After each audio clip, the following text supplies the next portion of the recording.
Okay, we'll get started then. This talk is best practices for heterogeneous data stores, and unlike all the other talks that I've given this week, there is no code in it whatsoever, I am afraid. Okay, so if you're at my earlier talks that were packed with code, they're excellent, it'll be more of the same. There isn't any code, unfortunately, mainly because I'm not able to download all of the databases and data stores that I'm talking about, have them installed on my laptop, and have working code to demonstrate it. All right, so to stop that.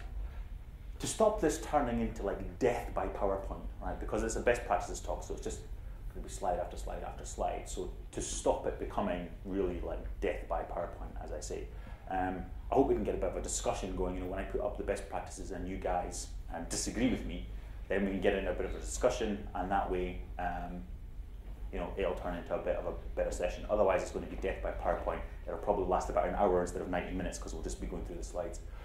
The benefit of that, of course, is that we'll all get away early for an early lunch, and you guys will all be in front of the queue when it comes to food. So, you know, participate or don't, it's kind of up to you. When I say these are best practices, right, these are not industry-established best practices, because basically this is not a solved problem. Heterogeneous data stores isn't a solved problem. Things change all of the time.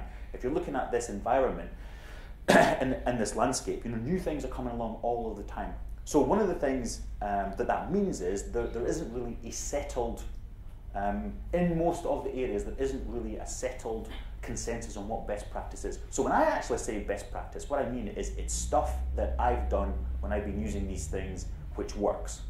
However, best practice, as it turns out, is a better phrase to use in a title for a talk than stuff I've done what worked. So you guys may disagree. And more importantly, I don't necessarily want you to go away and think, well, Gary said it had to be done this way, and so I'm going to stamp my fist and slam my foot on the ground, or the other way around, if I don't get my own way. It's just stuff that it's worked for me, and it's really something for you to think about. All right? And then, as I said, just to make the talk not super boring, at the end I've included a use case of one of the latest projects I've been working on, where we had a set of heterogeneous data stores in the solution, just because that was the best way to go. So I'm going to talk a bit about that at the end as well. So this is me, if you're interested. Actually, this slide is not particularly interesting. There's nothing particularly important on that, and basically it tells you a bit about me and what I do. The only kind of interesting things or important things on that slide are the two bits at the bottom, where if you want to ask me questions or disagree with me, but don't want to do it to my face, then you can email me or you can get a hold of me on Twitter. As I've said in all of my talks so far, and as I mostly say, if you have a question, you're far more likely to get an answer if you contact me on Twitter.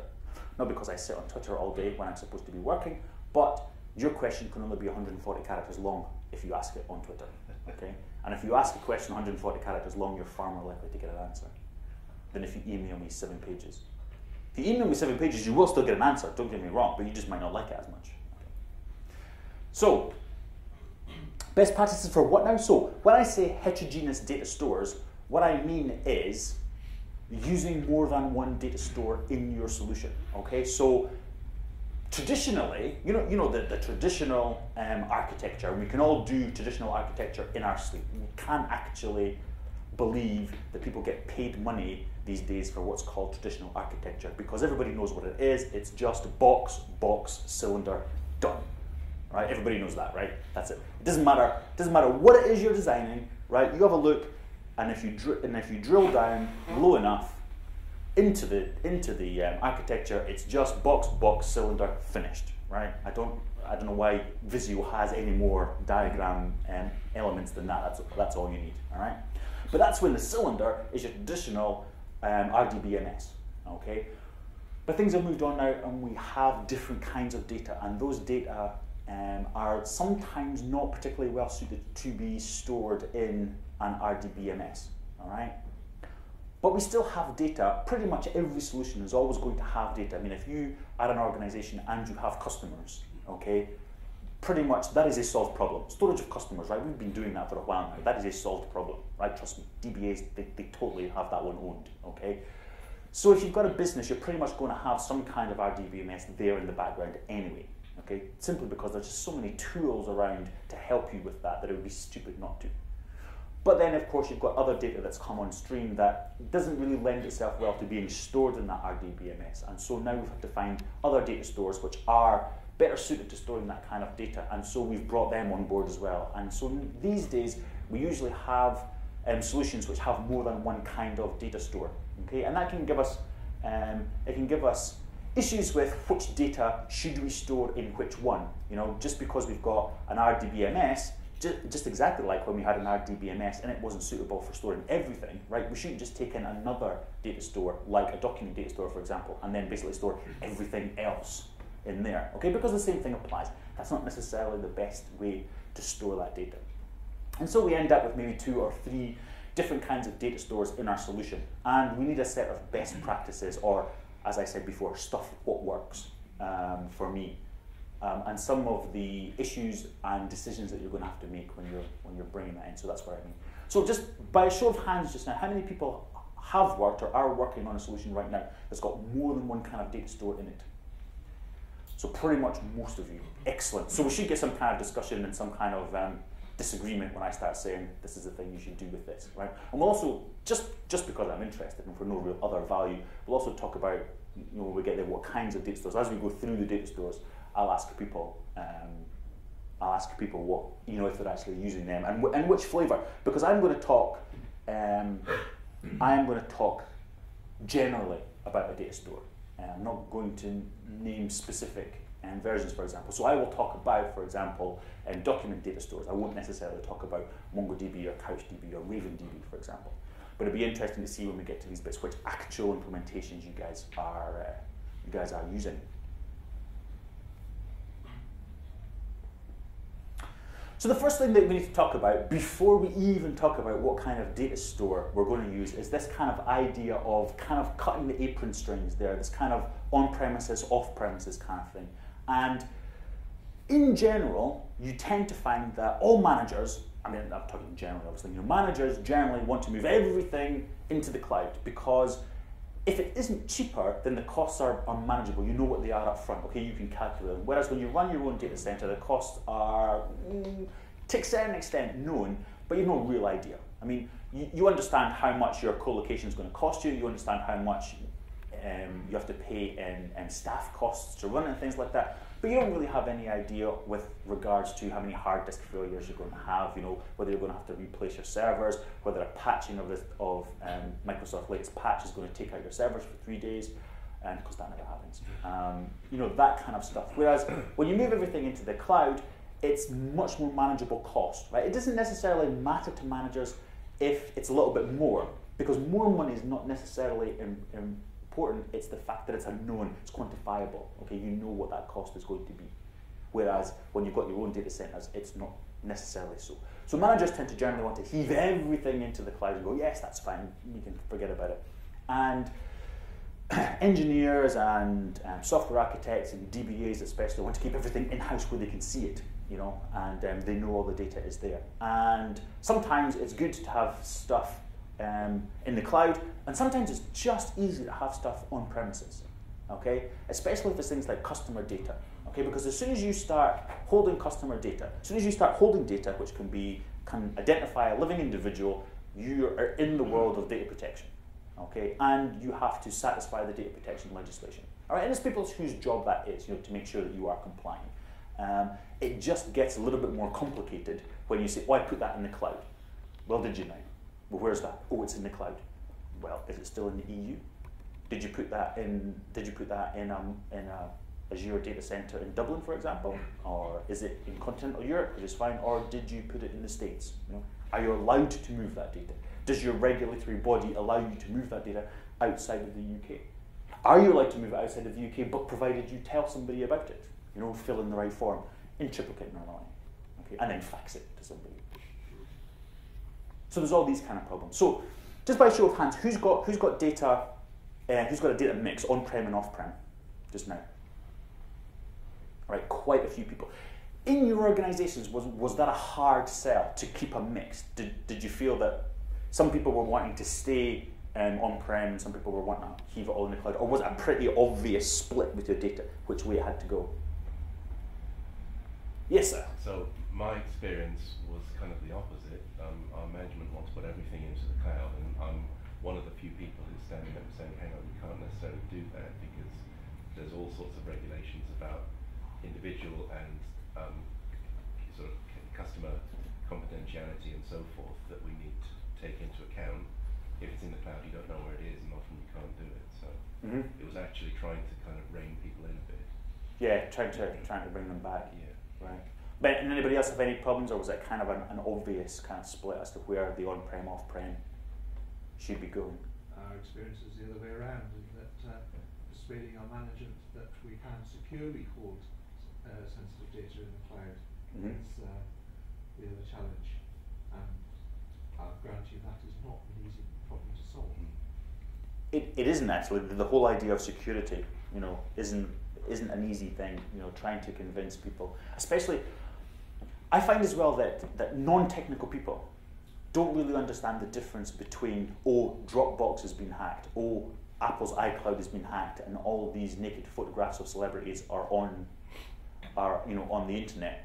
Data security, as opposed to, well, this is in the Microsoft Azure data center in Dublin, right? Which I believe has a tank trap.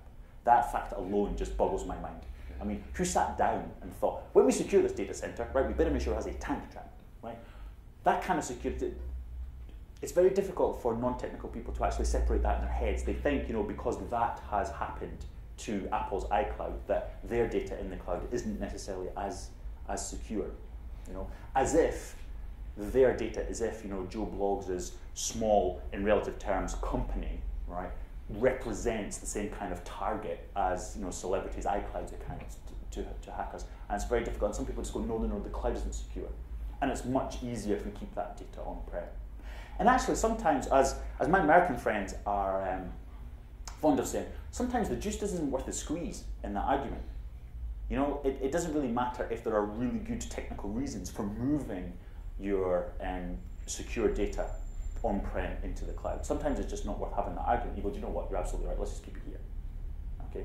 Sometimes I find that an awful lot of people make the decision for on-prem and off-prem by saying, well, do you know what, we're just going to keep everything we've got right now on premises because we know that works and we're not going to touch that, right? Because, hey, if it's not broken, don't fix it. And new stuff we'll push into the cloud.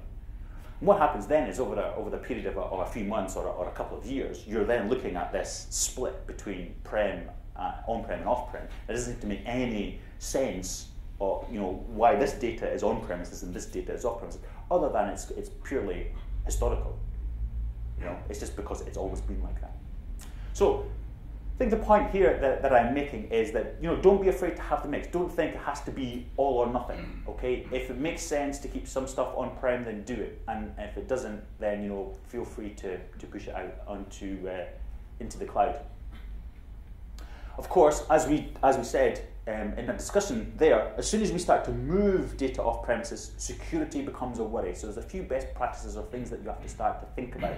Okay, and this is something that it happens all the time. And then when it happens, people go, "Well, that's ridiculous."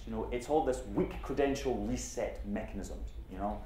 The reset mechanism gets written in the early days and before this whole idea of clear text passwords was a problem, and you never go back and fix it. And yet in fact, not only do you know as a developer it's a bad idea, but when you have a reset mechanism and somebody sends your password in clear text to you in an email, you get pissed off about it, right? And then you think, but nobody actually sits down and goes, I wonder if we do that. What's our mechanism? Who here has a password, like an online presence for their company, who has that kind of reset mechanism? A couple of people. Who's really confident that they don't send passwords in the reset mechanism in clear text, right? So about a third of the people who put their hands up to say they have a mechanism put their hands up to say, I'm confident that we don't do it that way. Okay, but this is one of the most straightforward and leaky mechanisms inside your website for exposure for security is the fact that you send clear text passwords, right? Not necessarily even because you're sending them in the clear, right? It's because if you're sending them in the clear, pretty much guaranteed you're storing them in the clear as well, right? And you just pulled that out and sent it on. This is another one. Weaker faulty authorization techniques, so URL guessing, right? We've all seen these. We've all been to the sessions and security conferences and stuff like that, where guys have demonstrated by just hacking the URL in the web page, you can get to different places and places that you shouldn't be able to get to, and say, oh well, you know, if my account is this, then maybe what's so-and-so's account, and if I do this, I might get that. And this part here is obviously the ID number, so if I just mess around with ID numbers, do I get other people's? Who's seen that kind of thing before? Not only that, who's done that? Who's gone to like the BA website or, you know, whatever, and going, oh, I wonder if I could mess around with this, right? Everybody here with their hands down is lying, right? Because we've all done that. It's like saying to people, who watches porn on the internet? No one ever does that, right?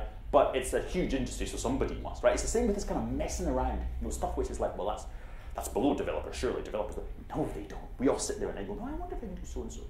You know, it's that mentality that developers have of, I wonder how this works. And especially testers. Testers especially do that because they have a totally different mentality from developers. You know, developers have this kind of mentality of, I wonder what I can build with that, that's really cool, right?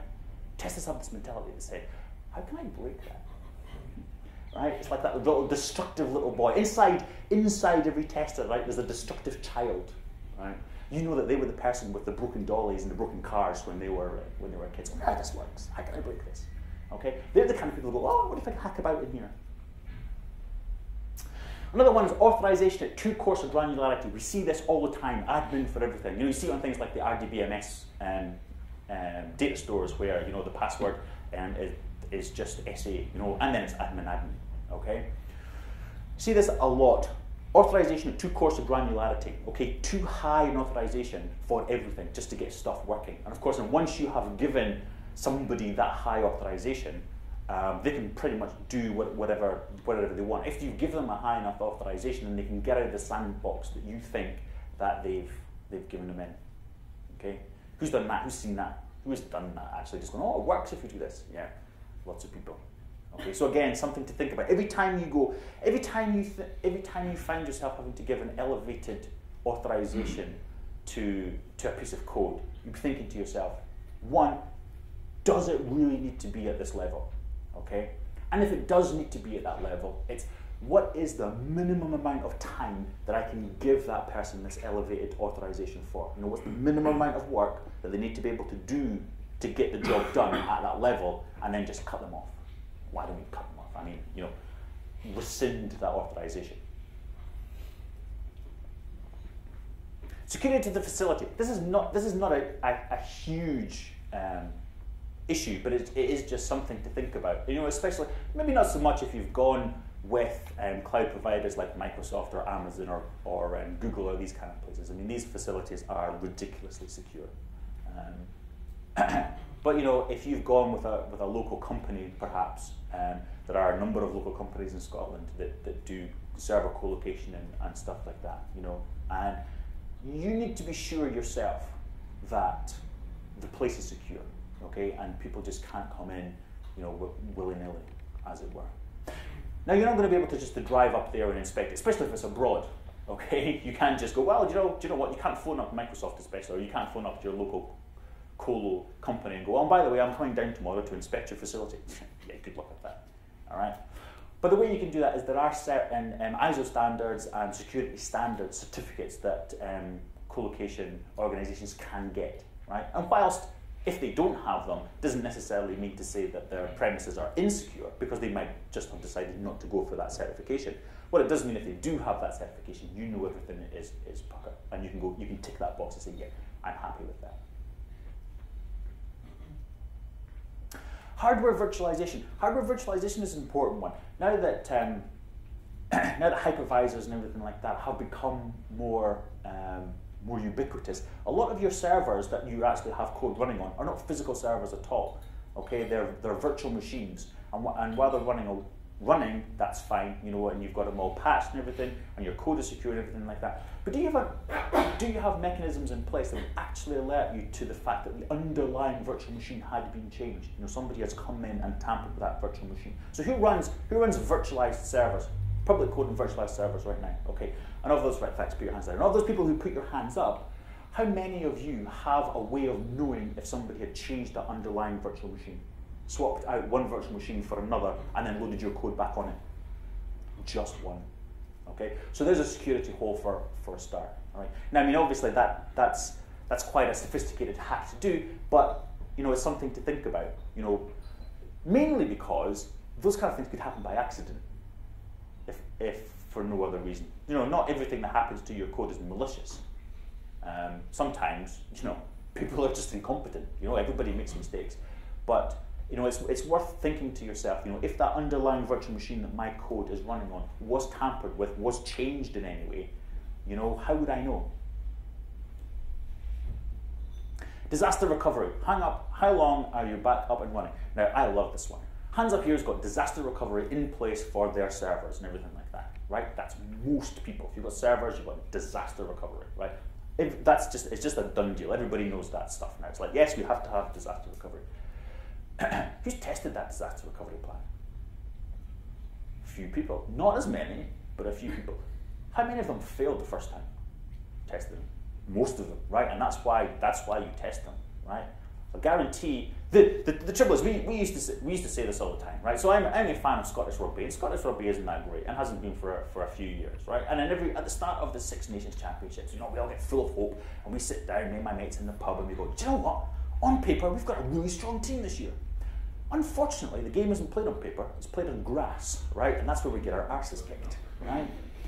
It's the same here, right? On paper, your plan for disaster recovery could be awesome, okay? But unfortunately, the plan is never executed on paper, it's executed in a data center somewhere, and stuff just doesn't work for reasons which are sometimes ridiculous and are just unfathomable. And there's no way you could have seen them happen. And so you have to test, and you have to test regularly. Okay? There's a brilliant tale of a local hospital to where I live. They have, not unsurprisingly, like every hospital does, they have a big generator, right? So if the electricity supply goes off, this generator kicks in, right, and supplies electricity for the hospital. And as on the routine maintenance, on a weekly basis, that generator is tested, okay? Every week, and every week without fail, that generator passes, okay? So there comes a time where, as will happen from time to time, local road maintenance guys were outside and they put the shovel of a JCB straight through the electricity cable, right? Cut the power to pretty much a quarter of the time, okay? Including the hospital. Did the generator come on? No, it didn't. Right, and so there was a bit of a flap while people went down and sorted it all out and got the generator working. But there was a time lag there, and it was a time lag enough that it scared the management, and they said that what the hell happened there? Bring me the head of maintenance, or bring me the head of the maintenance guy. Not really sure which one they meant, right? But they took it to mean bring him the head of maintenance. So they brought the head of maintenance, and he'd come up with his clipboard. He said, "No, look, this has been tested every week, and every week it's passed." And I said, that's fine then. It's not our fault. It's a faulty generator. Call in the supplier. The supplier came in and he said, checked it all. Says there's nothing wrong with the generator. I said, there must be, because when we needed it, it didn't start and it's been tested every week. And the guy said, well, how do you test it? And he said, well, obviously, you know, I test it by pressing the test button. And I went, all right, show me. So press the test button. The thing starts. The engineer from the supplier went, that's really weird. He says, let's have a look. And basically what it turned out to be was that test button, which starts the generator, draws its power from the national grid just for that test. But when the electricity goes down and the generator has to start, that starting is actually drawn from a battery, which is inside the generator. Okay? But during test, that battery is never tested. Right? It draws its power from there, and that battery was faulty. All right? But even pressing the test button doesn't actually test the thing. Right? But on paper, somebody's gone, yes, that's fine, yeah, blah, blah, blah, that all works. Right? And somebody's come along and gone, boom, for test, that works. It's not until you actually need it, okay? Now, if you're a hospital administrator, I'm not suggesting for 1 minute that you go to test your stuff, right, by cutting off the supply from outside. I'm just saying that disaster recovery plans need to be tested, and need to be tested often, because just because it worked 3 months ago, right, doesn't mean to say they'll work now. Those people who put their hands up to say they do have a disaster recovery plan that they test, how often do you test it? Twice a year. Yeah. Is that about anybody just do it like once and go, yeah, we've done that and we'll never go back to it? No. Okay. So it kind of varies in the length that you test it, but nobody goes disaster recovery plan works, tick, move on. But the thing that we don't do is do a test where somebody just goes in and cuts the cable and lets everything, cuts the cable for the power. Mm-hmm. We shut everything down in a controlled way, fail over to another data center and see if we can start up again. And of course, in a real disaster, that's not how they work. Yeah, that's not how a disaster works. Yeah, the clue's in the name, disaster. Yes. So we've never tested, and I mean, I don't know anyone who would be brave enough to do that, because I'm sure it wouldn't work.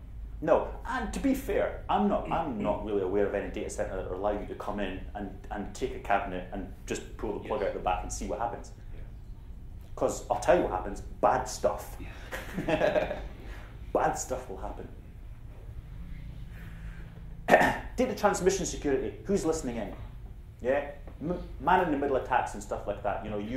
Your data center can be secure as you like, and your data can be secure as you like, and you could have the authorization stuff done, and you can have the authentication stuff done, and that's all good. But there comes a point where you're happy with the client that you actually have to send data down the wire. Okay? And we all know how we solve that problem, right? HTTPS and all the rest of that. Okay? Who does that kind of stuff? Who's looked and said, what data is getting sent down there and is it secure? Yeah. If I feel the need to secure it in my data center and secure it in the database, do your designs actually follow that pattern through and say, well, okay, this data, which has to be super secure here, also has to be super secure in flight. Who looks at security in flight? Okay, hands down. Well, quite a lot of people. Let's ask it the other way. Who's got data that they felt had to be secured in the database but doesn't secure it in flight, hasn't thought about that? But nobody's going to put their hands up now because you'll laugh at me, you'll call me bad. Okay, good. Nobody then. Okay, so those are all things that you have to think about regardless of what data stores that you're using, even if you've just got the single RDBMS database, the old square, cylinder type architecture. Can I ask you something before you? Absolutely, just jump out anytime. When you're going off-site, sometimes you have a situation where your development team's distributed, so you've got the Ukraine and India, and which you spoke about yesterday in your workshop, which was excellent. How do you deal with anonymizing data during development? So you can use it in the cloud, but in production you're going to use it local, because compliance reasons you need to have all your data local. So have you dealt with that situation where you only need your data off-site for the development phase, but you need to anonymize your test data because of privacy issues? Okay, I don't think I completely understand your question, but I think what you're saying is how do you take data, anonymize it, and use that for development? Is that what you're saying? So basically what you're saying is how do you ensure you've got data of the right shape, but it's completely anonymous when you're developing? That's your question. Okay. So actually I cheat, right? I use especially for RDBMSs, I use a tool by Redgate, right, which will actually generate test data. So what we do is we create that schema, right, and we have that plan and the schema, and then once we've got the schema, basically there's just this Redgate tool where you point it at that schema and you say, please fill that schema with 100,000 rows in each of the tables, okay, and it takes care of all of the foreign keys and everything like that. Now, when you are using other data stores, okay, the tooling for the other data stores is obviously farther behind than RDBMSs, because RDBMSs have been around since the 70s, okay, so they've got a big jump. So those don't exist. And basically, you've got two choices then, okay? You can either write your own scripts to generate your data based on the schema that you need, which is completely randomized, or you can take live data and actually apply a noise algorithm to that. Okay, so you're going to change the names slightly, and you're going to mix the letters around in the names, you're going to take all the names out and just replace them with something else. You're going to change the values, but still within the right, still within kind of the right mins and max and that kind of thing. So you can apply, as I say, like a noisy filter that means that data can't be like a one-way hash. No, so you can apply the noise filter, but it can't be reversed back to get the actual data. There are faults with both of those things. Neither of those things are perfect yet. But the tooling for these things is coming, and I suspect in the future the same kind of tooling that exists for RDBMS, where you can just go, here is my schema, please give me 100,000 rows in each of the tables, right? And I want them to be, you know, a mix of 80% female names and 20% male names and all that kind of stuff, and those tools will handle all that test data for you. Those tools will be coming in the pipeline for these other databases. We just haven't got there yet. There's a lot more important stuff that we don't have in terms of tooling that needs to be done first. How have you solved that problem yourself? We struggle with it. It's Especially when not a people solved say, problem let's yet. just go in the cloud. And think, well, you understand that data is going to be a real problem now. Yeah, exactly. Yeah, especially that whole thing, like you say, that whole regulatory idea of, you know, you can store that data, but you know it's got to be stored. It's not so bad for us in the UK because the rules tend to be within the EU. So that's fine. So certainly if you're in the Microsoft world, both of the data centers are within the EU, so strictly speaking, we're okay. But if we had data that had to be kept in the UK, you know, it would rule out, you know, it would rule out, I think both Amazon and Microsoft, probably Google as well actually, for terms of, you know, cloud services. And then you're kind of going, well, who are we going to get this for? And therefore, that's one that's back at the beginning where you get to that stage where you just go, do you know what, the juice isn't worth the squeeze here. Let's just keep this on-prem. Yeah.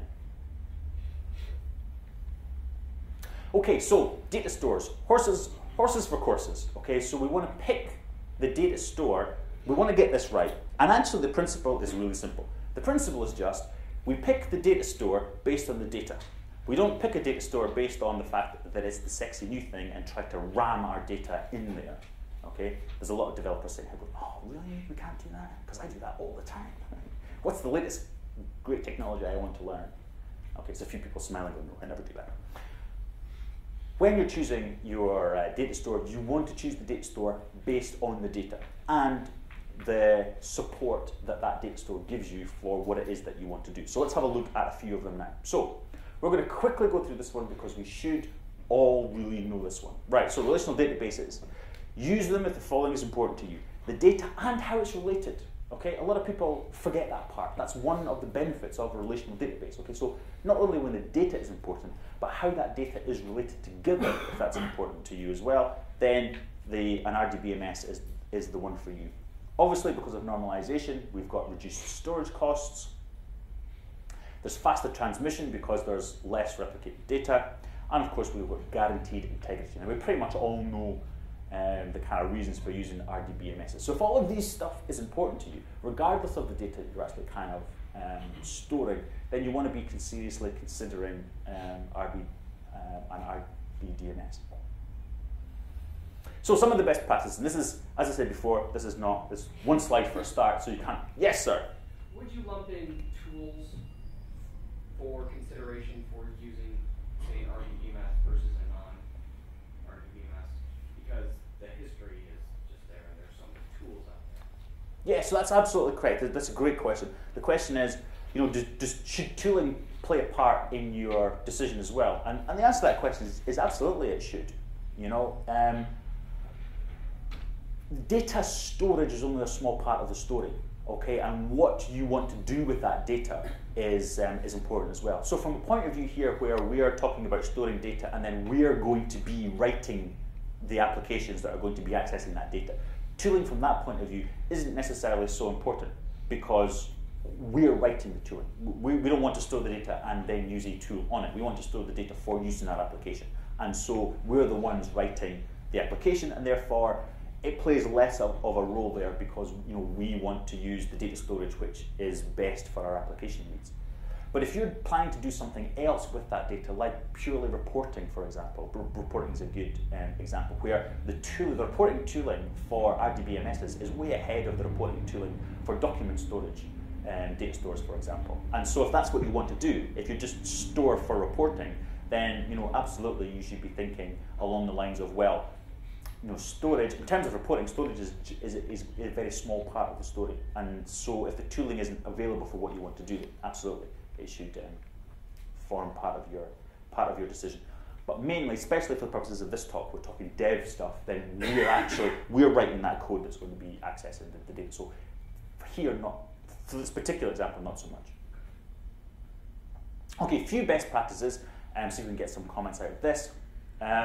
Consistent naming convention, right? There are a few, drives me insane, right? Consistent naming convention. Okay, you wouldn't think that was hard, right?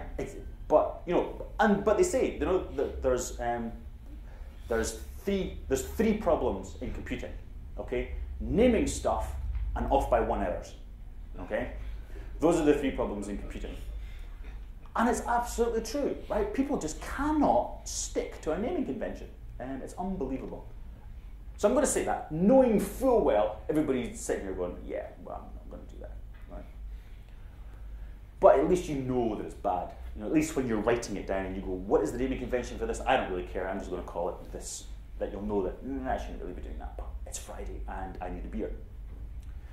We should use meaningful names, okay? There's nothing worse than, there's 2 problems with that. There's nothing worse than using something that's only meaningful to you, okay? And there's also nothing worse than a name that was meaningful 3 months ago, and now that you have worked in that area, you come back to it and you go, I have no idea what that table does, okay? Or what it holds, more importantly, okay? There should be singular, not plural. Who has plurals in their database names? Who has S? Don't do that, right?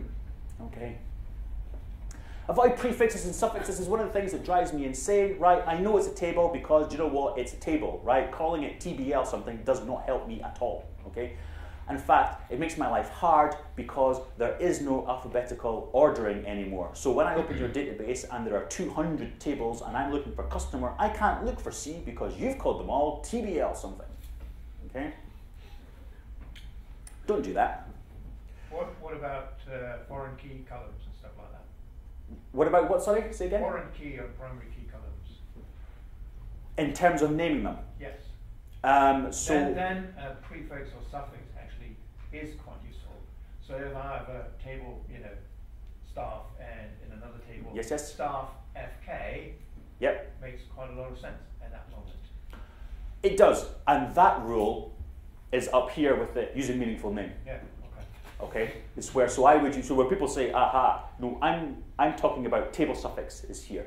Okay, I'm not necessarily talking about column suffixes, and even if I was, you're absolutely right. This one, use meaningful names, outweighs everything else as far as I'm concerned, right? If I'm looking at a table and there's 4 tables in it, and they've got like there's 4 columns in them, and they say ID1, ID2, ID3. That doesn't help me, right? I don't know where they point to. Okay, you're absolutely right. In that case, suffixes or prefixes are absolutely required because it needs to be meaningful. I need to be able to look at that table and know where things are pointing at.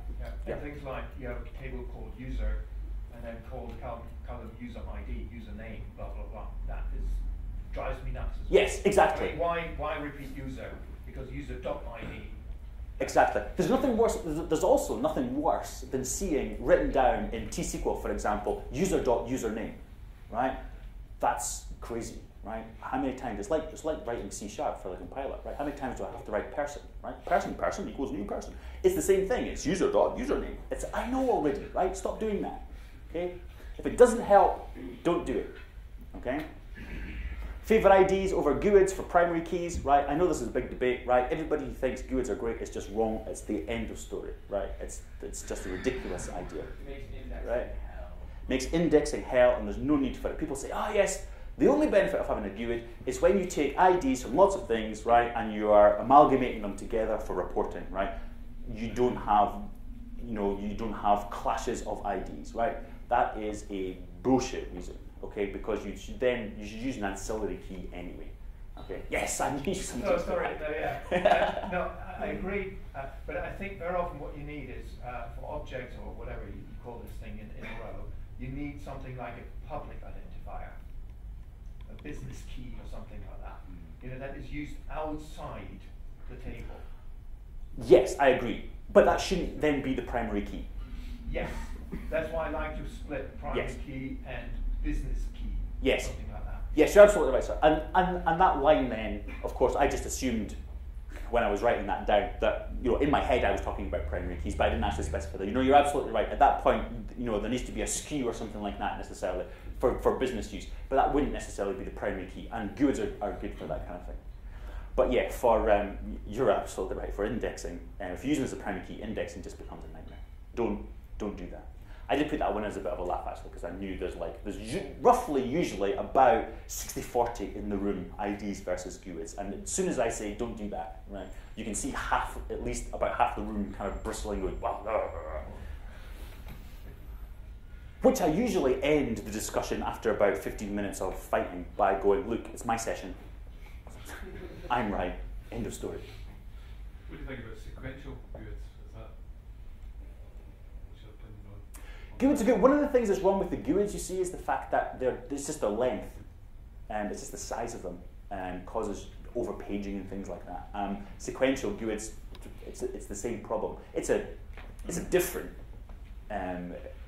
They're different, but it has the same problem, in my opinion. But I do realise when it comes to this, there are various other opinions. They're all wrong, though. Okay, provide a DB access role. Okay, don't use admin for everything. Okay, make sure you've got that tightened down. This goes back to what we were talking about before: security and authorization at too coarse granularization. Okay, going, oh yeah, we'll just admin for this and this raised elevation for that. Think about what you need to happen to a table, and think about just creating a role to do that thing. So if that role gets corrupted, all they can do in your database is read that table. If they had authorization and they came in through your application pathway properly, all they could do was read the table. If they actually attack that role and they break that role and they now own that role, all they can do is read from that table. Okay, that's the kind of thing you need to be thinking about. Okay, partition big and rarely use tables with different physical storage. Okay, makes life an awful lot more performant. Okay, and this one, the number of times I do not see that, right? As far as I'm concerned, that is a must, and unfortunately, it's right down the bottom, and those sitting in the back, and especially those sitting around the corner, might not be able to see that. But what it actually says is implement untrustworthy client. Okay, untrustworthy client means I don't care what checks and balances you put in your application layer, right? I'm going to check everything that you ask me to put in the database. Okay, I'm going to check it in. I'm going to have foreign key checks. I'm going to have not null checks. It doesn't matter to me as the DBA if you say in your application you check for null, so I don't have to, right? I'm going to implement non-trustworthy client. Okay, i.e. I'm just going to assume that the dev that wrote the application layer is a moron, okay? Because I find if you assume that, you are disappointed less often. Okay, let's move on now to key value stores. This is the kind of most basic data store that isn't, so this is kind of like the bottom level of storage. So, they exist as a key value pair then, right? There are no indexes. Now what I mean by no indexes, obviously the key is indexed, but what I mean is you can't index on anything else. You can't index on the actual value. So it's not like having an RDBMS where obviously the primary key is indexed, but you can also have an index on surname and you can have an index on marital status or whatever, okay? Here, the only way to index that is the key. The key is the only index, doesn't matter what the value is, you can't index on that. Right. No foreign keys, which means you can't say this key value pair is related in any way to that key value pair. Okay, none of that. They're used mostly for session data, things like web users, mobile users, gamer sessions, those kind of things where you can go this ID, this stuff. Okay, this session ID, this thing that you want to attach to it. Okay, they're also used for, and this is where I use it a lot, for aggregate lookups. Okay, I do a lot of predictive analytics, being a data scientist and a big data engineer. I do a lot of predictive analytics, and if you're using something like, if you're using something like Bayes' rule, where you need the probability of this evidence, so you need two kind of probabilities there. In fact, actually, if you're using Bayes' rule, you need three probabilities. You need Bayes' rule basically says what's the probability of event A happening given that event B has already happened. Okay, so. What is the probability of me forgetting my umbrella given the fact it's pouring with rain? Okay, it's usually pretty high, to let you know, all right? So you need three probabilities there. You need what is the probability of it raining on any given day, what's the probability of you forgetting your umbrella on any given day, and what's the probability of those two things, all right? And to stop you having to calculate those things every time, you can aggregate that. So you can pre-calculate all of the probabilities that you need to do for this work, and then store those in a key value pair. So you could have, probability for this is this floating point number. Okay? It's really good for that kind of thing. Okay? It is blindingly fast for obvious reasons, because it's basically all loaded in memory normally, okay, and you say, give me the thing there, and immediately it goes, there you go. Right? Because that's all it's really good for. Who's used key value stores? Who's got a solution with key value store? Which one do you use Redis by any chance? Yes, that's guaranteed. If you say key value store, people say Redis. Who else is using one? Yes? Remcache, yeah, that's another good one. What do you use it for, sir? It's caching enriched DHCD list data, actually. Mm-hmm. So the OSS stack. Yeah, so it's kind of like session stuff where we're holding DNS leases. And what about yourself? Yeah, it's usually session data. Yeah, session data. Yeah, it's absolutely excellent for that. Compared to sticking that in an RDBMS, this is an absolute godsend for that kind of thing. Much, much faster. The idea is if we lose the entire key store, then what happens? Exactly. So what? Yeah. Yeah. Absolutely. The users will log back. Yeah, they'll be pissed, but they'll log back in. Yeah. Absolutely. Okay. Good stuff.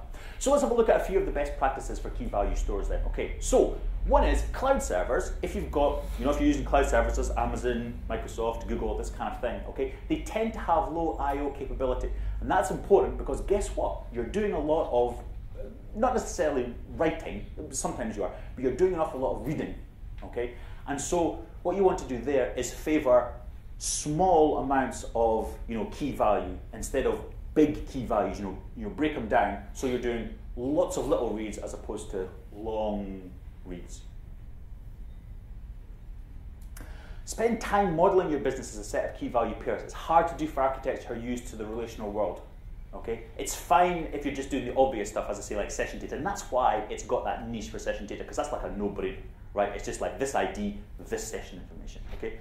But if you want to extend kind of outside of that normal usage, okay, it's very difficult for architects to kind of sit down and model their business as well, here's a customer and an order. Here's an order header and a line item. Or here's a customer and the total value of his orders, okay? That kind of stuff. Aggregates are easier. Aggregates are easier to think about, as I said before, when it's used for aggregates. So if you go customer and the total value of their order, or this particular SKU and the sum total that we've sold this quarter, that's an obvious one. Not quite as obvious as session data, but it's a bit slightly more obvious. So kind of when you're using key value pairs, they usually go session data and then aggregated data, and then they start to extend it that way. But you kind of tail off very, very quickly for people who are using them outside of those realms. Just because this is hard, but because it's not taught really, and it's not when I say natural, it's not the way we've been brought up to do it. Okay, so it requires a change in thought. Model your access patterns too, because this is important. All right, so don't just model the data, model how you're going to be accessing those key value pairs. The next thing up from key value pairs is column family data store. Oh, yes, questions? Yeah, one question on the previous slide. Does any of these solutions support like isolation though? Sorry, hang on, I'm going to come out of the box, oh no. There we go. Any of those solutions does support something like isolation, can you actually write and read at the same time? So if you want to update them, but you don't necessarily need to lose access to it while you update it. Yeah, completely. There are. So the question there was, can we use them in isolation so that reads can carry on happening while writes are happening at the same time? And the answer to that question is, it is supported in a few of the key value stores that I know. The thing is, there's a plethora of key value storage out there. I'm pretty sure, off the top of my head, Redis does that. The people who are using Redis, just remind me, that's true for Redis, is it? You can do. Yeah, exactly. Yeah, that's what I thought. So Redis is one, as the gentleman said, which forks a process, and that way you can read and write at the same time in isolation. So that's at least one. Yes, sir? Do they also, I don't know much about them, do they provide all the sort of security capabilities that you get with a database? Like, is your session data private and unique? Yeah, absolutely. So the question there is, how secure are these things? Are they as secure as RDBMSs? And that's an interesting question. So the first question, the simplest answer is yes, they are secure. in terms of actual, is your data secure? In terms of security, in terms of integrity, you obviously don't get the same integrity checks as you do with an RDBMS, but then you don't need them because you can't do the things that you can do. So for example, for integrity, an RDBMS will check foreign key constraints and stuff like that. Well, you can't have foreign keys and key value store. So although those integrity checks aren't there, it's because that functionality isn't there. So it is secure for what it does, okay? But it's a very niche thing, and as I say, it's good for what it's good at. The good rule of thumb is, if you're finding it difficult to use a key value store to do what it is that you're trying to do, the chances are you're using the wrong data store. It's a bit like going to the doctor and say, "Doctor, it hurts when I do this." And the doctor says, "Stop doing that then." Okay, it's the same thing. If you find you're using a data store and it's a real struggle, and it's fighting, except for Oracle, obviously, because it will just fight you always, right? But apart from that, okay, if you're using a data store and you find that it's fighting you and what you're trying to do is hard, it's a good indication that you're trying to do the wrong thing with that data store. Yes, sir? You talked about using it for aggregate stuff. Yes. But then sometimes things like consistency comes into play. If you have aggregated things, if you go back to the raw data or the original data, then you have consistency. But that maybe it's not a big problem for you in those cases. So exactly. So the question is, well, what about if you're using aggregates? What about consistency? And by that, I think I take it you mean volatility. What happens if the underlying data is changed, so the aggregate is now out of date? Yeah. That kind of thing. Yeah. So in terms of probability, we're always looking in the past. And so the past isn't necessarily going to change, but what it is tomorrow the past will be different from today. Okay, and so you always have to, for that kind of aggregate, you always have to know what the volatility is. It's a bit like setting the time to live for a cache. It's the same thing. How long is this cache going to be valid for? How long is this aggregate going to be valid for? Do I have to recalculate it every morning on startup? Is every time the application starts, is that good enough? If we're talking about sales in 2006, then that isn't going to change because that was year 2006. That's done and dusted, right? If we're talking sales year to date, right? Next month it's going to be different from this month because we're doing year to date, and then you change it monthly. Absolutely, yeah. So you do have to pay attention to volatility as well when you're talking about aggregates. But yeah. Usually that's rather low compared to your, let's say, your development time scale. Completely, yes. If I need to update it once a week, I update it once a week. I don't mind if it's stale for a week. Yes, exactly. And also, of course, it's context sensitive. It depends what business that you're working in. For the kind of stuff that I'm doing for predictive analytics, volatility of the aggregates in the key value store has never been an issue. Nothing really changes that fast. It's pretty much difficult to predict something that's changing that fast. If it needs to be updated more than like 3 or 4 times a minute, you're thinking, well, really, is my prediction going to help? I will make a prediction. If you act on it in the next 20 seconds, you're golden, right? But after that, all bets are off. So yes, sir. If you've got an aggregate in one of these stores, is there some way of knowing how recently it was updated? So if you've got like monthly sales to date or something, can you look at something about that and know that it was last updated yesterday, or do you have to build that into your application? Great question. So the question is basically, do you know basically when that data, how fresh that data is? Okay, so there are two answers to that question. The first question is, if we're using this data store, okay, it's on you. Okay, so the value could be a tuple, where one item in the tuple is the value and the other item is the timestamp. Okay, but that's a brilliant question because it totally just leads on to this, all right? And I'll show you why it's a good segue into this in a second. So the next step up is the column family data store. Okay, so the column family data store is the next step up for key value. It's very similar to key value store. It consists of a tuple of a key and a value, just exactly the same as a key value store, except this time the key is, guess what, the key. Okay, so that hasn't changed. But actually the value this time is a column family of data, right? So when I say column family of data, you just think table, right? That's a table to you, okay? And it isn't actually, because what it actually is a sorted map, all right? But that doesn't really matter, right? It's a table as far as we're concerned. It's columns and rows, okay? Each column, and here we go, each column inside the key value, inside the column family, each column is a triplet of name, column name, the value, and a timestamp. So this answers your question. If you need to know how fresh your data is, then you're probably going to be using the column family data store, and you're going to take advantage of the fact that out of the box, the column is going to give you the ability to name that column, to actually attach a value to it, and automatically there will be a timestamp on it, which you can query and you can find out how fresh your data is. These things are good for just the same, because they're the next step up from key value. They're pretty much good for the same things. So fast read writes, and they're like key value, but they allow you to attach more data. Okay, they're very good for being highly distributed, and they're very good for sparse data as well. The guys at the back there who are straining to see the bottom of the slides, don't worry about it. I'm going to tell you what's on the slides, and the slides are available off the application. Okay, so you can get the slides.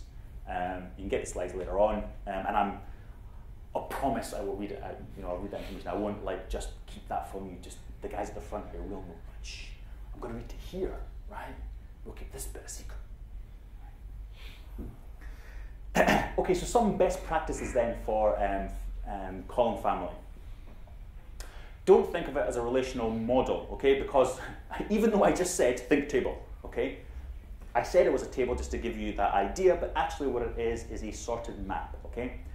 Now, another thing is the column name size is usually restricted, so don't store descriptions, okay? After me saying before, you have to draw a line between naming the thing meaningfully, right, and just using lots of flowery language, okay, so that you run out of key space, all right? So you need to try to name it sensibly, but actually don't store descriptions. Don't try to store values in the key part of the key value store.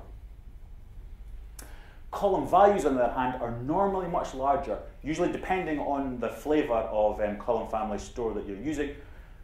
The values are normally around about 2 gigabytes, okay? But be careful here, because most of the server implementations don't actually implement streaming, okay? So you will start to inhibit the speed of your fetches if you're trying to bring back, 2 or 3 gigabytes.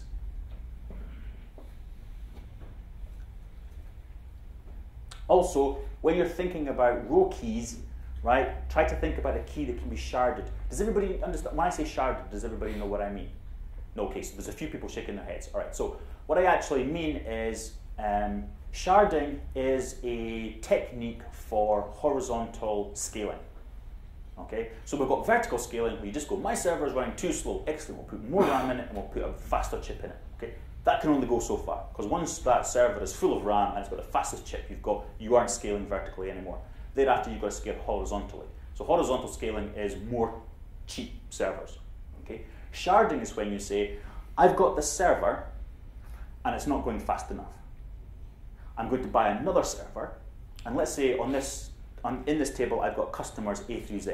Okay? I'm going to leave A through M on this server, and I'm going to put N through Z on the other server. So now this server only has to deal with half the data. Okay? And if that still isn't fast enough, I'm going to do another binary chop, and I'm just going to keep going doing those binary chops until my application is fast enough. Okay? That process is called sharding, where you do a binary chop and split the data between 2 servers. Okay? Which means what you want to do is to pick a row key at design time that will enable sharding. Okay? So if you pick the date, for example, DDMMYYY, that isn't a shardable key. Okay, there's no way that I can shard on that. But if I pick down here, if I pick the date again and then a bar and then customer ID, I can shard that because I can shard on the customer ID. Okay, so when you're giving the row key, when you're naming your row keys, always think to yourself, is this shardable? Or if it's not, what do I have to do to make it shardable? And then add that extra part. Again, model your column families around your query patterns because they're a sorted map. So your columns are going to appear in alphabetical order, basically. Okay, and so the ones, you want the ones, so when you're naming your columns and which columns you're going to have in each of the column families, again, you have to model the query patterns as well as just modeling your actual domain. All right, question. Yes? What server implementations would you get?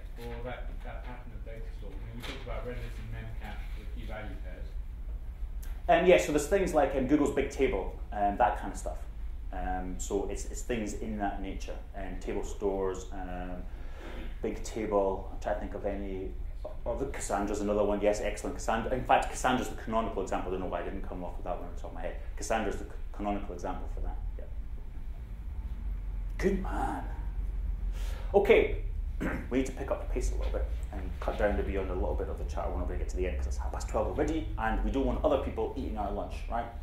So, document store is the next time. This is the next one up. Again, so we're kind of taking up a progression. The next one up from column family storage. What we've got here is the document store really stores aggregates.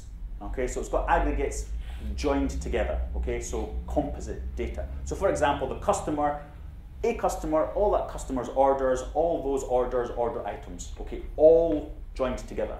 Okay, easy way to think about this is a denormalized database. Okay, so like a reporting database. What that normally means as well is you get a lot of repeated data, but it doesn't really matter. Okay, because what you're looking for is you're looking for speed. And basically what you've done there is you've removed the joins. So you're taking the advantage of no joins, okay, over storage. Because these days, when RDBMS came around and the whole idea of normalization, it's because storage was expensive and people were used to waiting on computers to do stuff anyway. Nowadays, storage is cheap, okay, so we don't need to worry about that normalization kind of stuff now. So here, the document store will store aggregates of data. And we can live with the fact that the data is repeated a lot, okay, because obviously for every order you're going to store the customer again and again and again and again, okay, but that's no problem because at the minute storage is cheap, okay. It's really good for semi-structured data. Does everybody here know what semi-structured data is? Does anybody need me to explain that? Okay, the canonical example for semi-structured data is a tweet from Twitter. Okay, if you ask the API to give you a tweet, okay, and you go to the API and look up the documentation, it says. If you're looking at a relational database, okay, you'll have a row, you'll have a number of columns which describe that row, and if there's no data available for that particular column, you'll have a null in there. Okay. If you select that row, okay, you'll get first name, second name, date of birth, null for this one, null for that one, address line 1, address line 2, you'll get all of that. In semi-structured data, that concept of that row and all of those attributes still exist. But if the attribute is missing, it won't be in your result set. Okay, so you can't just iterate through and say, oh, give me the third one, right? Because the third one will be different every time.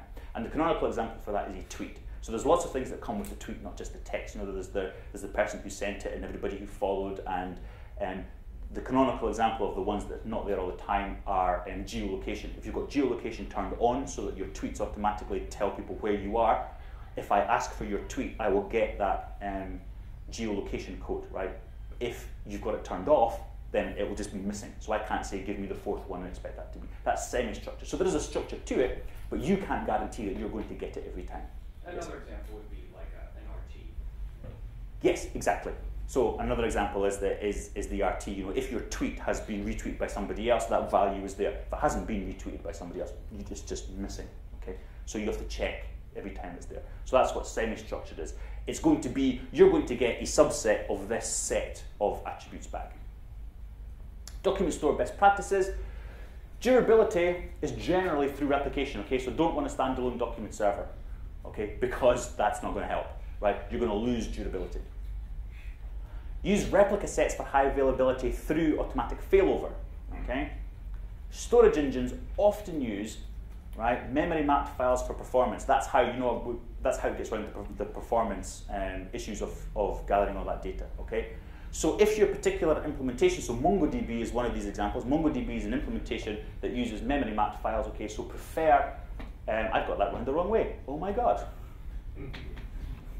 I can't believe I've read these slides so many times, and it's only now in front of an audience where I read it out, I go, that's just stupid. Prefer 32-bit over 64. Never do that, right? That should be the other way around. Prefer 64-bit operating systems over 32-bit operating systems, okay? Because they're using these memory mapped files for performance. Okay. Those of you who are going to download the slides later, you can point and laugh and show it on Twitter and go, look, Gary's a moron. All right?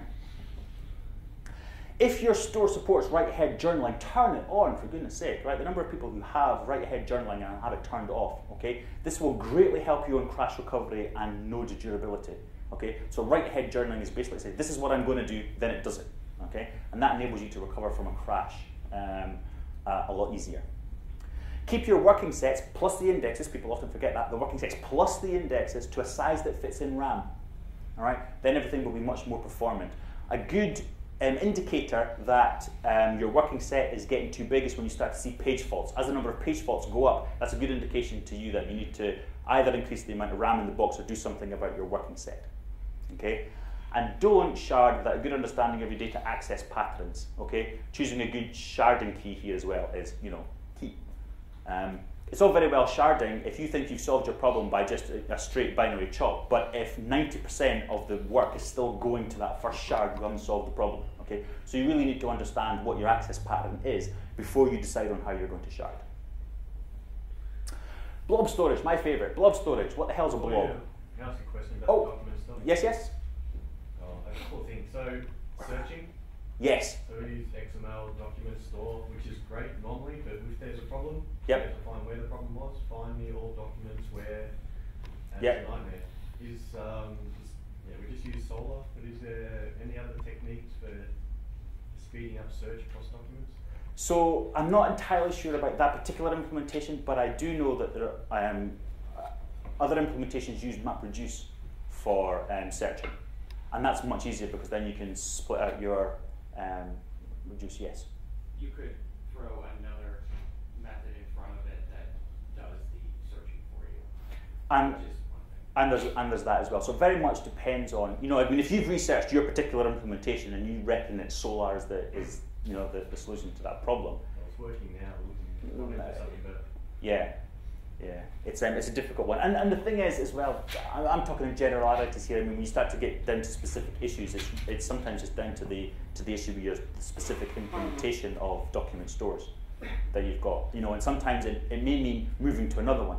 I mean, you can go out onto the internet and you can read screeds about people who have moved from MongoDB to CouchDB because CouchDB is much better at this thing and MongoDB sucks, and you'll read just as many people moving from CouchDB to MongoDB because MongoDB is far better at this other thing that CouchDB sucks at. The thing is, you really have to do your research up front, to know that the implementation that you're getting is the one that's best for you. Unfortunately, it doesn't help you when you're in, when you're up to your ankles in alligators. It's difficult to remember your idea was to drain a swamp is the usual one that goes with that. It's all very well me saying, oh yes, well you can do this testing and yada yada yada, but it doesn't help you now that you've got that problem.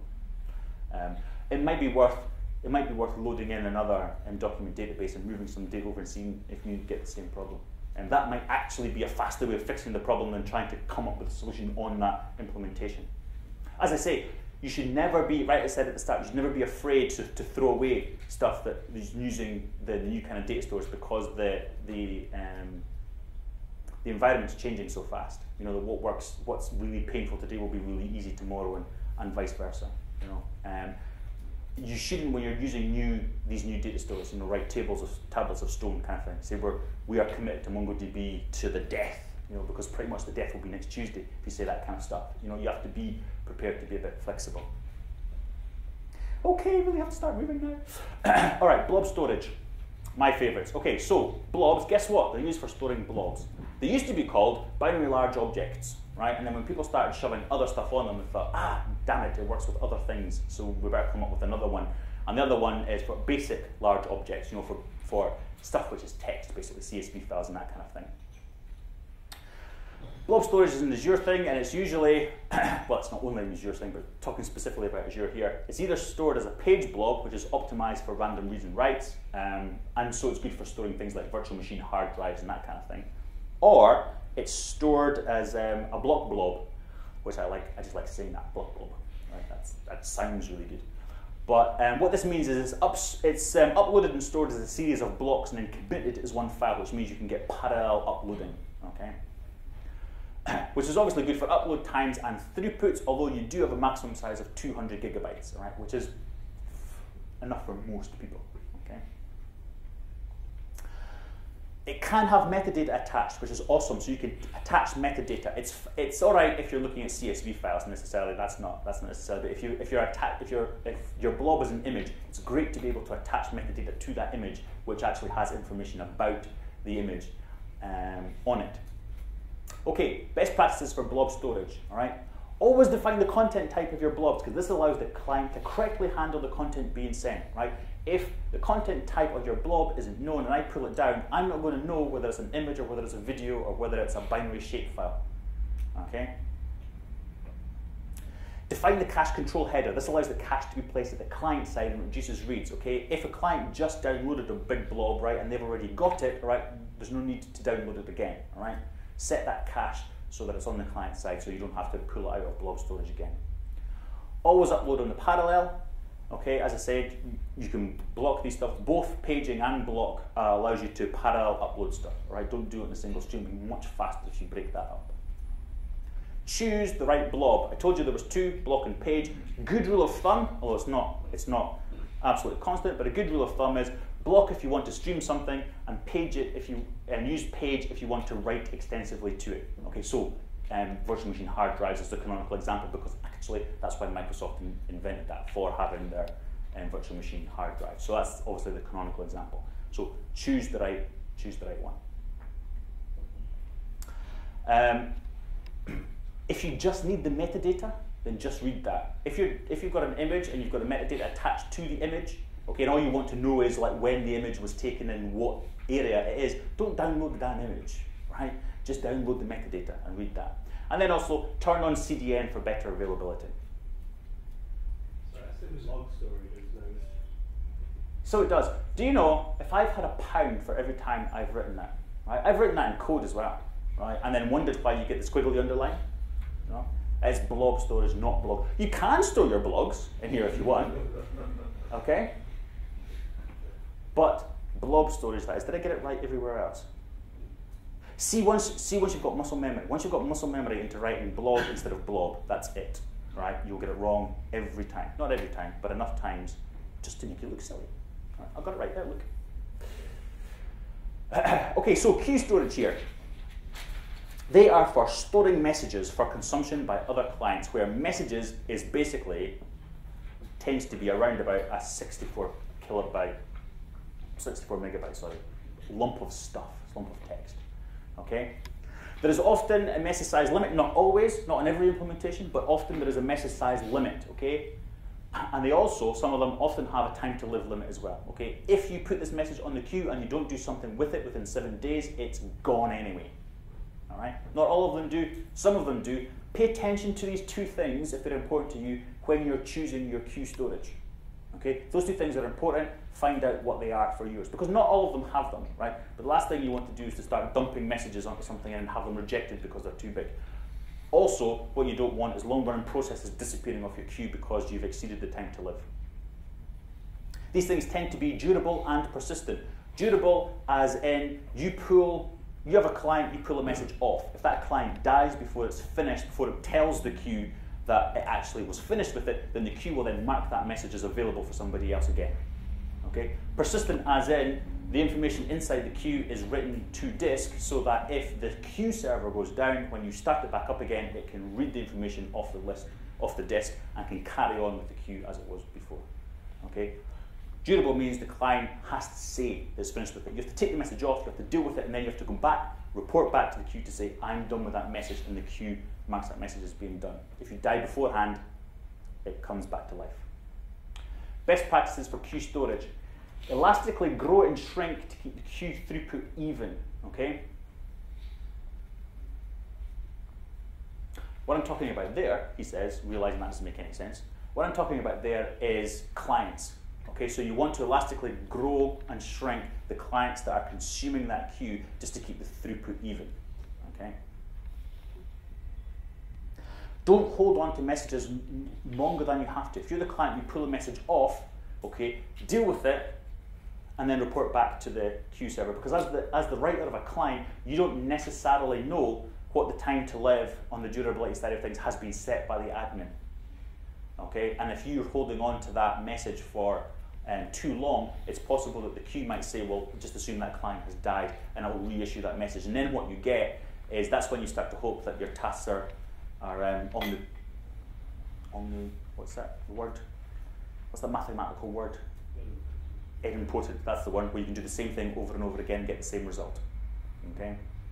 Because if they're not, the second time that message gets processed is really going to mess up your database, right? And those are hard bugs to find, because they don't happen all the time. They're hard bugs to track down. So don't hold on to the message any longer than you absolutely have to. If the message is too large, so you are stuck with a queue server which has that message limit, then what you're going to do is to overflow to a larger storage. I've done it again, e.g. blog storage. Okay, what you want to do there is you want to take this. So let's say I want to put a 2 GB image onto a queue. That isn't going to work. Okay, it's not going to work at all. So what I'm going to do is I'm going to put that image in blob storage, and then I'm going to put a small message onto the queue that actually points to the location in blob storage where that thing is. That's how we get around that. Test the persistence and durability, right? Don't just assume it works, certainly, and also test that the time it takes you to process a message is inside the time limit for the queue server for durability. Otherwise, it'll start marking you as dead just because you've taken too long, right? I'm a bit like that. People start marking me as dead because I haven't replied to email enough time. Okay, and once we've done that, right? Yes. Can we keep that question to the end? It's just that we are running out of time now because, I mean, it's good to engage, obviously, but I do want to get to the end of it. So what we want to do is we want to lock that stuff up and hide it away, all right? There are two things in the world that you don't want people to see how it's made, right? Software and sausages, okay? If you have all of these heterogeneous data sources in your back end, right, that sounds kind of painful, but you know what I mean, all right? You want that abstracted away and hidden away, okay? Because that's fugly. There's no getting away from it, okay? It's not good, and you want to hide that from your clients, all right? So lock that stuff up and hide it away. So here's an example architecture for heterogeneous data stores, okay? And this is actually the architecture that I've used on the project that I'm now not going to have time to tell you about, but it doesn't really matter because it doesn't really have an impact on this. It's just an example of where I've used it. I've actually told you the content of the session now. But these are the data stores that we've got. So we've got our DBMS, and here we normally keep our customer data. Surprise, surprise. Okay. Here we've got a document store for things like application maps. That's basically how fertilizer is applied to fields and things like that. Key value stores we use for aggregations. Queues we use for worked up queues and things like the European Space Agency send us satellite images, and what happens is they drop them in a queue to be processed, okay, and then they ping us on our service bus to say, by the way, there's something waiting for you, and we go and have a look. Again, they don't drop the image on the queue because it's freaking huge, all right? They put it in blob storage and drop, just like I said, they drop a small message onto the queue that actually says where the image is. And blob storage, guess what? That's where all the satellite images go. Then what we do is we hide that away from people, right? So we have a data access API here, a kind of private internal API here that nobody really sees except for our services, but it hides all of this, abstracts all of this stuff away, okay? And I end up writing all this horrible code in here, but all the other developers are happy because they just call nice services, and all this stuff is abstracted and hidden from them. Then we have our service bus, okay, where all the messages are put on, and the service bus obviously talks to the data layer, which queries this, which drops messages back onto the kind of public service bus. And then we have all of our clients down here. Okay, so our mobile clients, web clients, RESTful APIs, and all the rest of it communicate by communicating with services on the service bus. The services in the service bus talk to my data access API, and that comes out there. But this part here basically ensures that all this untidiness, basically it ensures that I can use the data stores which are best used for the data that I'm trying to store, but the fact that I've done that is totally abstracted away from this layer here. As far as they're concerned, this could be anything up here. Okay. Developers like that a lot better than having to learn all about all these individual nasty things that Gary's brought into the dev team. Okay. We do not have time to talk about the case study. It's yeah. Do you know what we could flash through it a little bit just to kind of let you understand where we actually use this, right, and where I've picked up the best practices. And as I say, these best practices are not because this is not a solved problem, right? This is not the industry saying these are best practices. It's just best practices that I've come across. So our case study is I did some work for a farming company up in Scotland, and they have diversified, as a lot of farms had to do because there's very little money in farming. But this guy is, he's diversified into agribusiness, and actually this idea of optimizing the yields for everything. Okay, we do have a problem in the future. Everybody's talking about global warming and all the rest of it. But before we get to global warming, we're going to have a problem with actually the size of people, the number of people on the planet. The growth of the people, the growth of the population, human population of the planet is exponential. It doubles about every 35 years. Okay, so there's 7 billion people on the planet now. 35 years time. By the time your children are starting to grow up and have their own children, there'll be 14 billion, and by the time their children are retiring, there'll be 28 billion people on the planet. Okay, this is a problem for feeding these people, apart from anything else, right? And we're only talking something like 70 years from now, right? That will be a problem long before global warming becomes a problem.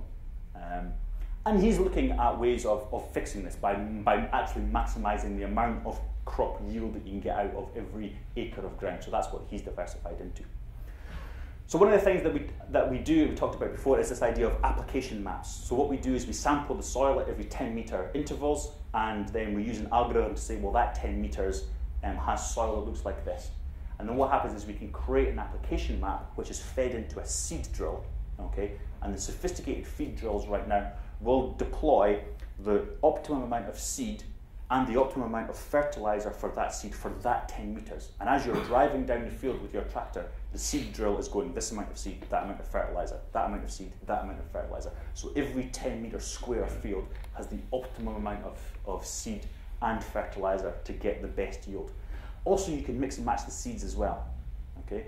Not a lot of people like to talk about this, but unfortunately it is the solution, right? Monsanto and all of these kind of people with their genetically modified seeds, right? You can actually say, we should plant this seed here and that seed here. And that's going to be part of the solution. Although a lot of people, especially Americans, go, ah, GMO, it's genetically modified. You know, you understand that pretty much everything that we eat is genetically modified. It's just this is a faster way of doing it, right? The cattle that we are eating now have been selectively bred to be like what they are. That's genetically modified, okay? But a lot of people don't understand that. So the data and the storage that I use to do this, okay, we use shapefiles, obviously. Shapefiles are a geolocation thing which basically just describes an area on the ground, and that tells us where the fields are for a start, okay? These delimit the field boundaries, they are binary in format, and we store them in blob storage because they're binary files. Soil samples we take are CSV files, and they consist of X, Y, which is a longitude and a latitude, and then a number, and then some data. Okay, so Z1 through N data. So what they say is that this latitude and this longitude, the pH is this, and the potassium is that, but the nitrogen is this. Okay, we store these in column family store. Okay, for each of these Z values. Okay, because it varies because you don't get everything from every soil sample. We also do normalized difference vegetation index. Right? Who's heard of that? No, I had not heard of it until I started coming. This is as far as I'm concerned. You hear people say that there's nothing to differentiate. To an uneducated person, there's nothing that differentiates science from magic. Yeah? Well, this is me. I didn't know about this until I started working with this guy. As far as I'm concerned, this is magic, right? What happens what this is, right, is it's a geographical indicator. It's used to sense remotely gathered information, normally from a space platform, right? We get images from the European Space Agency. Okay? And what it does is it indicates the presence and health of green vegetation. Okay? So basically what happens at a low level, green light isn't reflected by plants, right? Because chlorophyll, it absorbs all of the green light. Red, and what's called red shift, is reflected, but it's reflected in a particular way. So if you know the crop and you know the growth, whereabout in the growth cycle that crop is, you know what the reflective infrared and redshift value should be. So if you fly a satellite over a field and that farmer on that field says, I'm growing corn and I'm on week 6 of the growth, you know what the reflective IR index and redshift index should be, okay? And you can check it. And if it's not, it's an indication that the crop is unhealthy. The benefit of that is that you can detect that in the redshift 7 to 10 days before you can actually see it with your eyes. So the farmer walking through his field won't be able to see that that crop isn't thriving, all right? We'll give them a 7 to 10 days lead time where you can have that soil analysed and inject into the soil the nutrients that that plant is lacking so that it can catch up, okay? And you can save that part of the field.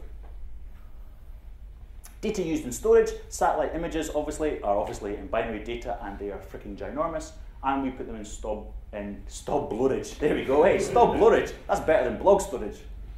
All right. The reflective light index comes as a CSV file, again stored in column family store. We use it for potato blight prediction.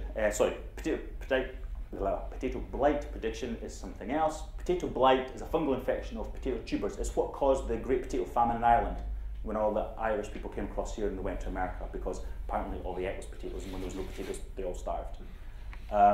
It was caused by this, all right? It's highly correlated with temperature and humidity, okay? So if you can sense that, you can pretty much predict where you're going to get potato blight, right? And you can do something about it.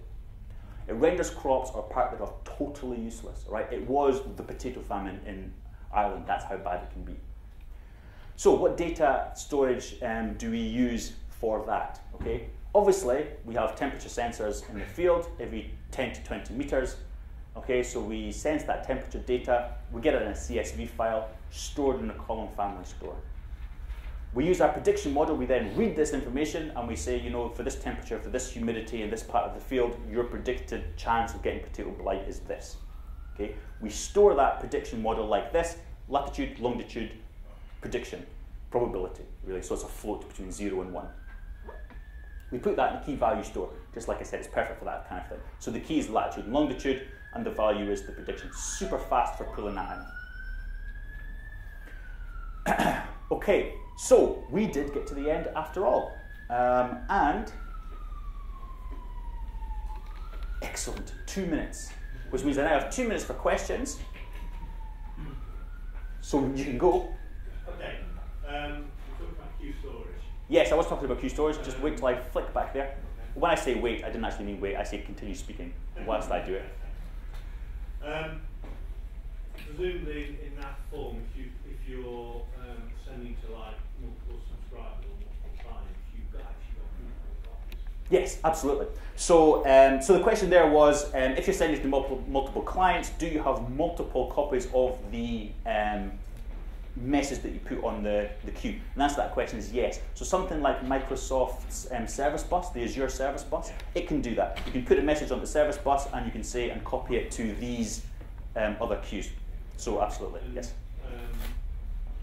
Are there discrete examples of queue storage, or do they normally come wrapped up with like MSMT or any other queuing system? So so the question there was, you know, do they come bundled with other stuff like Microsoft's Azure version, or do you get standalone queues? Is that your question? The storage part of it. The storage part of a queue.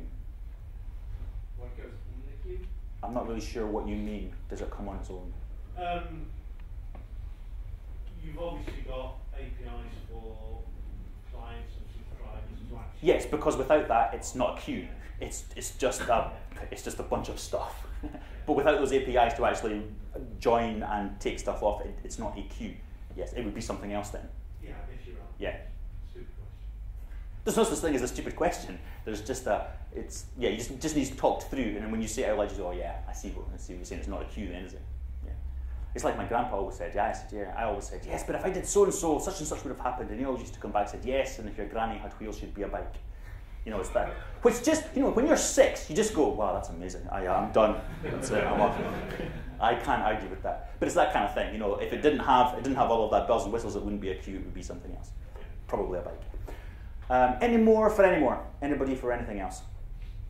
No. Well, in that case, it's okay. You can stay behind and ask your question. In that case, I will thank you very much for that. Izzy, really, thank you.